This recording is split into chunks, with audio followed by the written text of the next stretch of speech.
اول درس اغا د نون ساکن او تنوین د احکامنا اظهار اغویلش او دا خبر واضح شو چې اظهار ښکاره کېدلو ته وایي او دلته هم چې کله د نون ساکن یا تنوین نه بعد د حروف حلقیو نه کم حرف راشي دا نون ساکن به ښکاره کېږي. د ښکاره کېدلو مقصد دا دی چې دا به ډایرک ویلی کېږي. په دې کې ومن آمن داسم نه او من آمن داسم منی او من آمن داسم منی بلکې من آمن ډایرک ظاهر اول دیتا وی اظهار. اوس دویم حکم چې دی نو هغه ادغام دی. ادغام په لغت کې ادخال ته وایي، ننیستل، داخلول. لکه عرب وی ادغمت المیت فی اللحد، مړی مې قبر کې داخل کړ. یا ادغمت اللجام فی فم الفرس، واګې مې د اس په خوله کې واچولې. نو ادخال څه ته وایي؟ داخلول. دا لغوي معنی شول دی. او فی اصطلاح د قراءو کې خلط حرف ساکن بمتحرک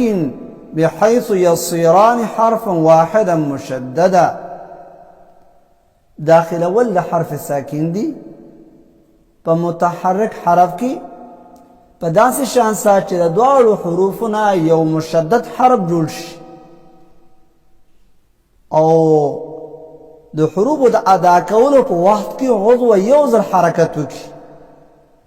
په دو حروفو باندې یو اندام یو ځل وخوځېږي. لکه الیکم مرسلون دو میمونه دي، نو شونډې یو ځل په دې سره بندې شوې او دا حرف مشدد وګرځي دا ادا شو. دې ته وایي ادغام. ادغام د نون ساکن او تنوین په شپږو حروفو کې کېږي چې دغه حروف مجموعه ده. یرملون، یا، را، میم، لام، واو، نون. بیا د دې دا ادغام دو قسمونه لري. یو ته ادغام مع الغنه وي او بل ته ادغام بلا غنه وي. نو کله چې د نون ساکن او تنوین نه بعد لام او را راځي په دې کې وا ادغام بلا غنه، صرف ادغام. د دې مثال وداسي لکه من ربک من لدنه، نون پراکی مکمل داخل شوی چې داغه اثر، داغه صفت، داغه ذات هغه په خوله کې نه ښکاري، په رسم کې موجود دی لیکن دا تلفظ نه ختمیږي، مدغمیږي. او کله چې د ینمو حروفونه د نون ساکن او تنوین نه وروسته د ینمو یا یومینو د دې حروفونه کوم حرف راځي بیا به ادغام او غنه دواړه کېږي. دا حرف اول چې نون دی دې ته مدغم وایي او حرف ثانی چې یا ده یا میم دی یا را ده هر یو چې دی هغه ته مدغم فیهی وایي. نو چې کله د ینمو حروفونه کوم یو حرف راځي نو بیا به ادغام هم کېږي او پوزې ته وهم اواز ځي. لکه من یقول. خو په دې کې به د دې قسم ته غلطۍ نه ځان ساتل پکار وي چې د اواز سره داسې سختي وشي. لکه من یقول یا ادغام وشي په غیر د غنې نه. بل یو قرات د خلف فروات کې داسې دي چې هغه دې کې غنه نه کوي، ډایرک ادغام کوي. خو روایت حفظ کې به دې کې ادغام مع الغنه ده، نو ته به غنه کې ادغام سره به غنه کې من یقول او میوال او دارنګي من ناصرین او من ماء مهین دا د نون نرسته من دی او مائن دی نو نون ساکن نرسته میم راغلی دی نو دا هم ادغام مع الغنه شو بیا ځینې خلک داسې وایي و ادغام د دې په دوه قسمه دی یو ادغام تام دی یو ادغام ناقص دی نو لام او را ته ادغام تام وایي او د ینمو حروف چې کوم دي دې ټولو ته ادغام ناقص وایي حال چې دا ټول ناقص نه دی هغه داسې چې د نون ادغام په یا او واو کې ناقص دی ځکه چې د حرف مدغم اثر باقی دی چې هغه غنه ده او د نون ادغام په نون کې چې کوم دی لکه من ناصرین نو دا تام دی ځکه چې په مثلینو کې ناقص نه وي او د نون ادغام په میم کې دا مختلف فيه دی څوک چې تام دی څوک ناقص خو اثر په د حرف په ادا باندې دې نه پریوزي څوک چې دا تام وای هغه تر دې وجه نه وای چې ګور عم يتساءلون عم دا موصول کله لیکل کېږي د دې وجه نه دې تاغه تام وای څوک چې ناقص وي دا مقطوع دی لکه من مائن ته څنګه لیکل شوی دی دلته دا مقطوع دی نو ځینې خلک دې ته ادغام ناقص بیا وایي خو دا فرق چې دی په تلفظ باندې څه اثر دا خبر نه پرېوځي چې دا یا تام دی ناقص خو دومره ده چې په یا او واو کې بالکل ناقص صحیح ده او کم خلک چې ډایرکټ دا خبره کوي اکثر عرب په خپل درسونو کې داسې وي چې بس ینمو کې ناقص او لر کې تام هغه یا د اسانۍ د وجه نه وایي چې یاره بس په دې څلورو حروفو کې په حالت د ادغام کې غنه پاتې کېږي نو بس دا ناقص یا د اکثریت د وجه نه وایي چې هلکه یا کې ناقص دی په واو کې ناقص دی او په دې بل کې مختلف فيه دی او دا په دې بل کې ناقص نو د لنډ تعبیر د وجه نه کېدی شي داسې وایي خدا خبره وشوله چې یرملون حروف د ادغام شو او ادغام په دوه قسمه شو چې د نون ساکن وروسته را راتله لکه دا چې ور نون دی وروسته را راغلی ده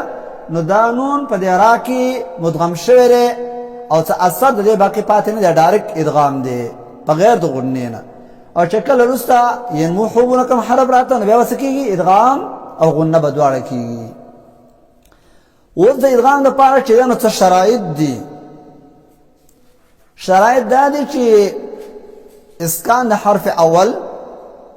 تحرک د حرف ثانی بل چې دا ادغام ردی ینمو په کلمتینو کې او بل چې ادغام په روایت ثابت وي چې په دې څلورو شرایطو سره یوه کلمه وموندلی شي په هغه کې ادغام کېږي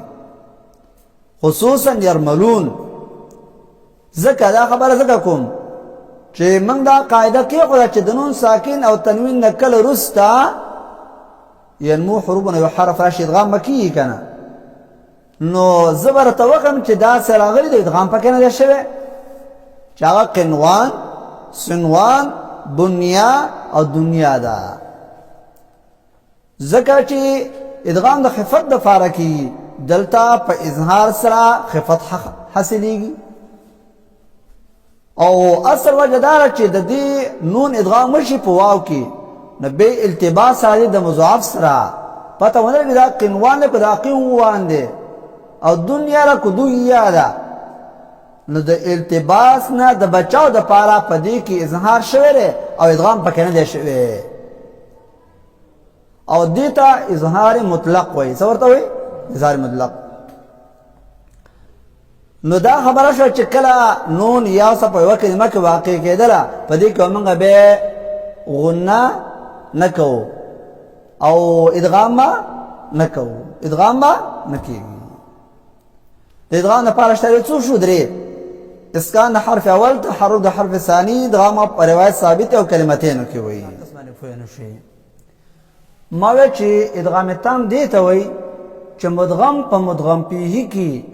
مکمل داخل شي هیڅ یو اثر د حرف مدغم پاتې نشي لکه مثال زویم من ربک ګوره دا نون دی وروسته ترې راغلی ده په دې نون کې صفت د غنې موجود دی نو من ربک موږ نه وایو دا نون چې دی مکمل ختمو او په دې را کې داخلوو نو دا اوس دې ته وایي تام من ربک ځکه د دې نون نه اثر نه اواز هېڅ څه پاتې نه شو دې ته وایي تام پوه شوې خبره اوس دویم ناقص دې ته وایي چې د حرف مدغم چې حرف اول دی د ده څه اثر باقي پاتې څه صفت باقي پاتې شي چې دې صفت خصوصا څه غنه نو اوس ګوره موږ په دې باندې تلفظ کو پته به ولګي موږ وایو من یقول من نو پوز ته والا قرآن لاړ نو موږ وویله چې داسې به څوک نه وایي چې من یقولو مای چې پوزې ته اواز لا نه شي او کلک صرف ادغام وکړي د دې نه به ځان ساتي پوه شوې دې خبره باندې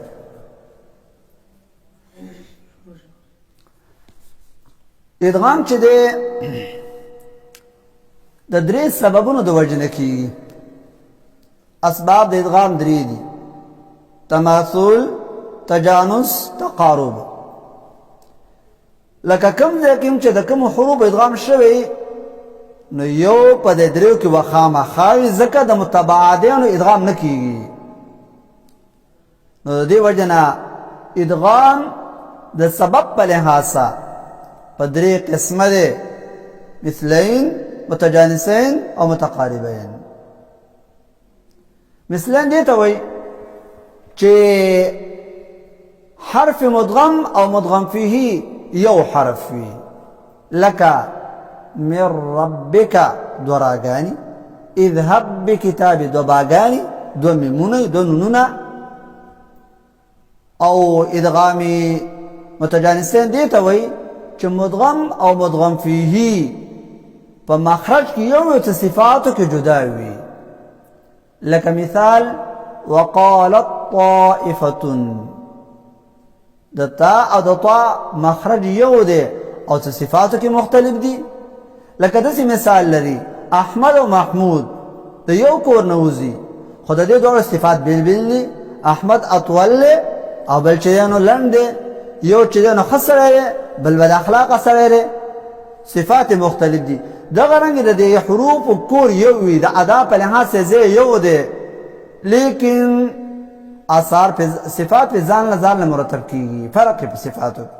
لکه طا دلته مثال ما تاسو له درکا وصف طا کی استعلا د ډکواله دی اطباق د ډکواله دی او دارنګي شدت دی پکې پتا کې و شدت کې اوس مشترک دی خدا دو خصوصي صفاتونه دي چې طا د تا نه ممیزه را او دارنګي برسه قلقله ولا بدري جوړیږي په دا ولا شي نو دې ته متجانسین متقاربین دې ته وایي چې دا مدغم او مدغم فيه یا ورسره په مخرج کې نږدې یا ورسره صفاتو کې نږدې یا ورسره دواړو کې نږدې لکه دغه مثال چې مې لیکلی من ربک نو دا نون او را دا اوس قریب المخرج دي څه دي قریب المخرج دي دغه وجه ده چې امام فراس صاحب د نون لام را د پاره یو مخرج ویلی دی نو دې ته بیا څه وایي متقاربین ورته وایي څه ورته وایي متقاربین بیا ورپسې دا خبر آیات ساته چې ادغام مطلقاً په درې قسمه دی یو ادغام واجب دی یو جائز دی یو ممتنع دی ادغام واجب هغه دی چې دو حروف هم مثل یا متجانسین راشي او شرایط د ادغام پکې موجود وي نو ادغام کول واجب لکه وبل او دارنګي من ربک واخله الیکم مرسلون والا دې ته ادغام واجب او ادغام جائز دې ته وایي چې دوه هم مثل حروف رال دواړه متحرک دي نو جائز دي چې اولنی حرف ساکن کړی شي او په حرف متحرک حرف ثانی کې مدغم کړی شي لکه الرحمن الرحیم ملك يوم الدين ألم تر كيف فعل ربك بأصحاب الفيل. لکه دا په دې کې قرتونه دي، لکه ما د شرایطو په ادغام کې یوه خبره وکړه چې په روایت سره ثابت وي. اوس که ته داسې صورت د چا نه واورې او تا ته دا حالت یاد نه وي، دا خبره چې لکه دا ادغام داسې جایز دی، نو ته خامخا وایې چې دې قاري خو دا خوله ماتول غواړي، دا خو ډېر غلط قرآن ولوی. صحیح ده؟ نو دا روایت سره ثابت دي، نو دې ته ادغام جایز وي. څه ورته وایي؟ بل ادغام ممتنع. ادغام ممتنع دې ته وایي چې دو حروف هم مثل لاش، خو حرف اول متحرک او ثاني ساکن وي. لکه فليمدد بسبب الى السماء. فليمدد الته دال اول څه متحرک دی او رسنه دال سره ساکن دی، نو فليمد بسبب الى السماء نشویله. ولی په دې کې شرط د ادغام نشته، اسکان د حرف اول دی. صحیح شو؟ اور ویسم ثابت نه دی.